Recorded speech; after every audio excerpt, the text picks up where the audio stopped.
This is Earth Radio.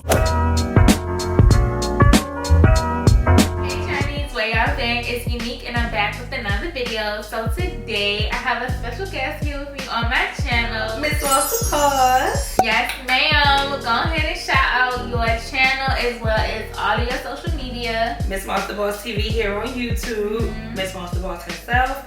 Follow me on Instagram at MissMossTheBoss. You can check the description box down below. Subscribe to her channel. Let her know that I sent you. So what we wanted to discuss in this video is, I guess there will be realizations of how far we come now at 25 compared to what we were like when we first met. The one and only MissMossTheBoss. Y'all go follow her. I be trying to be like her when I grow up. It's only going up from here, girl. Put Reed on the bleezy real quick. Like the bleezy, I'm liking it. That's like how I say Obama is obese. You know I'm natural and I don't want my leave out to be looking like Shot John. Look, y'all. Can y'all see yourself? Well, I can't see myself because I took my glasses off, but I'm pretty sure I look cute. I lay down, front to back up. When we make a good love.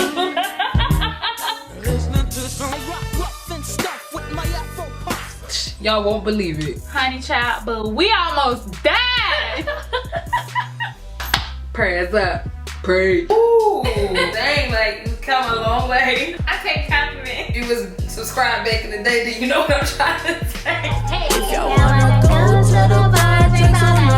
On a more ratchet level, like I was just a mess. House of Beauty, this is cute. Y'all, Unique is so turned. Yo, it's DJ Unique on the track, coming live from the 305. What's the area? 215. Coming live from the 205. What's Philadelphia? 215. My days, chilling out, laughing, and drinking on some lick. I'm so f***ed up. I can't do this. Oh my God! This is a music video for y'all haters. Too much sauce. Hey, got too much sauce. Hey, got too much sauce. Hey, got too much sauce. Hey, got too much sauce. And I was more savage. Where I'm from, I don't know about y'all, but if somebody start fighting, it's gonna be some shots bust. Oh my God! I would say that Reed has cut her savagery levels down so many notches, and I'm starting to get used to this Reed, but I'm not used to this Reed calling me, and I'm having to be like, well, what we pulling up? And all I can think was you need to get her before I get her. You better get her. You better get her before I get her. Yes, that is so true. Because I was more of the person that's like, If the do it again, I'ma whoop her.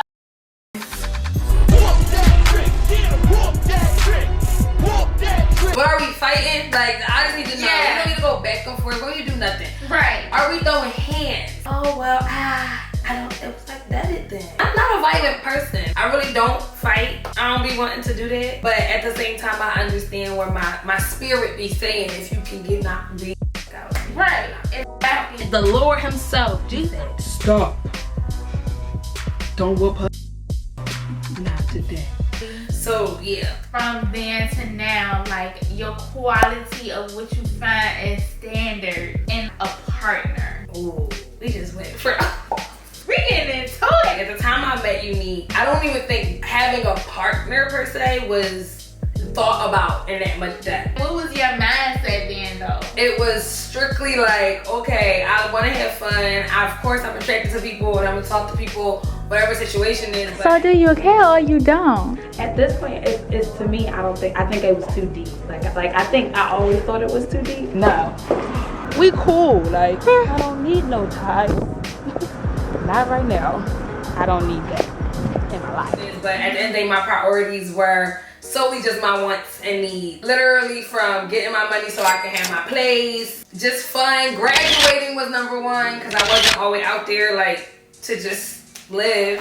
She graduated. She graduated.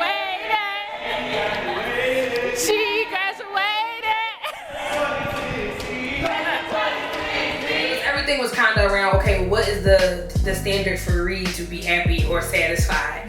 And then it was like, as time went on, I could say like, and I talked to other people and stuff like, you know, I had to open up a little bit, and then in those moments it became more like, okay, yeah, I might want to say this, or I might want to do that, but maybe consider this, or depending on who or what and how I felt they aligned. Right. Then I acted maybe a certain way or not a certain way. However, I still was really intact with, it's still about what I want in the long games, I didn't let people play too long.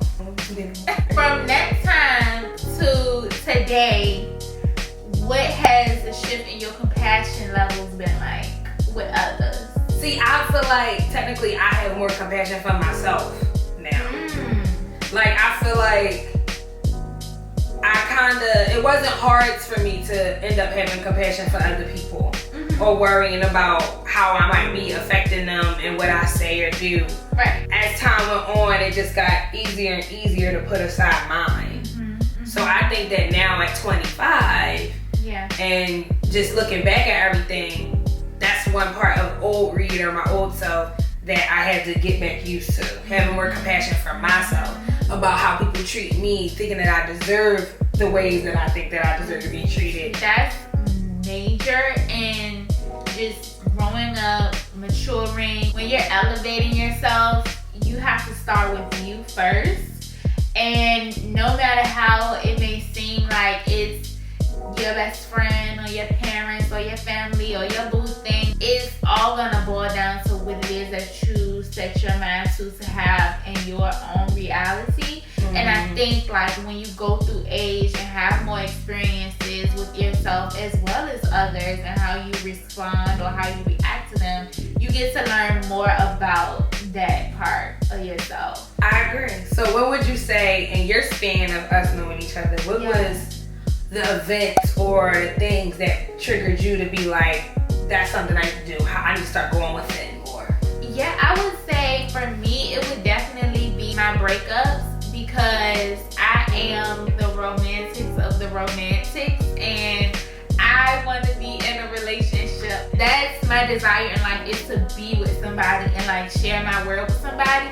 So when you put your all in that type of way into one type situation or connection or partnership with somebody, and then it's no more, you really don't recognize yourself. And I think that was like the turning point for me to like look at me more and realize that it was some work that I needed to do within myself as to why what felt like a repeated cycle kept happening. So I'm somebody who resonates with, I love, okay? It's not that I don't. Like, I'm really a sucker in real heart. I just see the difference in like leaps here. Ideally, I've been talking about my husband since I was like 5. So it's like, I would love to have love with my husband. I have no question asked getting married, having some kids. And spending whatever. It's just like, but I didn't have that part of like being vulnerable to try to experiment that before. I was in no rush. So it's just interesting because it's like, no matter what, we both went through the process. It was just two different angles. Like totally different angles. Very different. Would you say that your transition further in your studies, do you believe that push the timeline for you to like have children?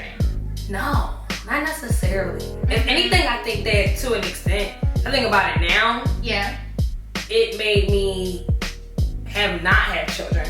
Only because I didn't date and stuff in college to begin with. So the idea of coming out of college and having a baby with somebody was like not even in my mindset, because I'm somebody who didn't even go through the process of what dating is, given how post-grad's been financially or anything like that.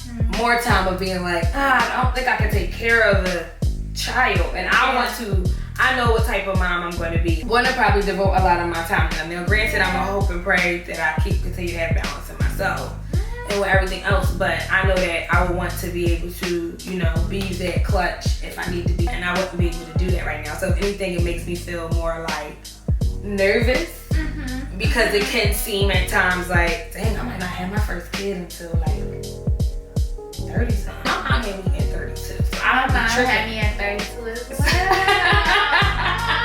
So not tripping. I'm not tripping. But All in all, I feel like it's whatever works best for you. I agree. If I had one key piece of advice to leave like my younger self, it would be just to do you, boo, really, and realize that there's no need to be in competition with anybody because we are all different and that's the way that it's meant to be. If you had to do like any advices to your younger self, like what's one token or gem that you would want to give her today? I would say don't hold back. Don't hold back anything you're thinking necessarily or your tongue. Yeah, don't hold back to hold back your shine. Because I think naturally at this age and like going through college and being so far from home, I really learned that like I naturally illuminate. Like this ain't no cocky stuff. So I naturally gravitate good energy and just being wherever. And in high school, believe it or not, like I still demanded a lot of interaction and stuff, but I do think that in some cases I was playing secondary person. The decisions I made in the past about certain subjects or about speaking out about certain things with friends or friendships versus now, two totally different decisions. Like you're not about to do a lot of things with me if I'm uncomfortable. Like I'm gonna let you know. If you had to describe like me as your soul sister in one word, what would you describe? Dang, one word. One word, sis. Soulmate. Soulmate. Cause that could be so much, and I don't have more than one word. I think my word would be my fireball. REID canceled our whole trip. It was an accident. That's why we late, y'all.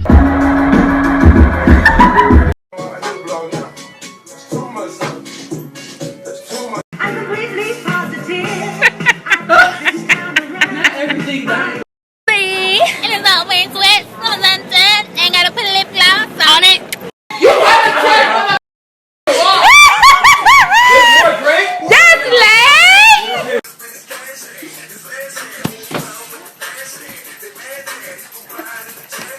She is the fireball of my life, and she just brings me so much warmth. It's amazing. So you would be my fireball. You're my soulmate, so just know I don't get a man. Wait a minute. So I think they got some gems from this. Yeah, I would definitely think so. I be making these videos, and I know when I go back and watch it myself, I'm gonna probably give myself some advice. Always. That happened to you too? Always. Yeah. Always. Number one YouTube rule. You're not the clips never perfect. No. You'll always be finding something that you can improve on. So thank y'all so much for taking the time to watch this video. If you made it to this point, we love you so much. Don't forget to like, comment, and subscribe if you haven't already. Check the description box down below for my sis, MissMossTheBossTV, and we'll see y'all in the next video. Bye, Journey. We're gonna do an outro. On my leg. On my old leg. Nigga said, oh nah, y'all gonna get cooked now.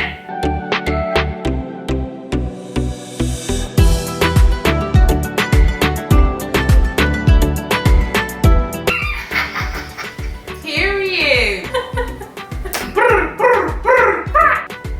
Some of the things. Sorry, I was in water. I was no parch.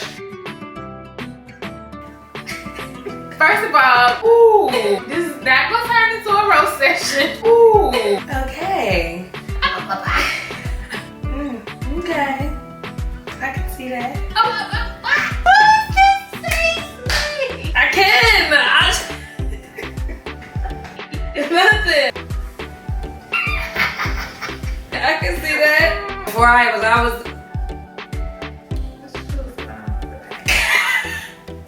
Before I even lost my V card, I had all types of ideas in my head how me and my husband gonna keep it hot. Wait a minute. I'm gonna take 3 lines, sis. You trying to go to Greece for lunch? So what up? Pull up. Pull up. Tickets only $71 for Corona. Yes, we out this thing.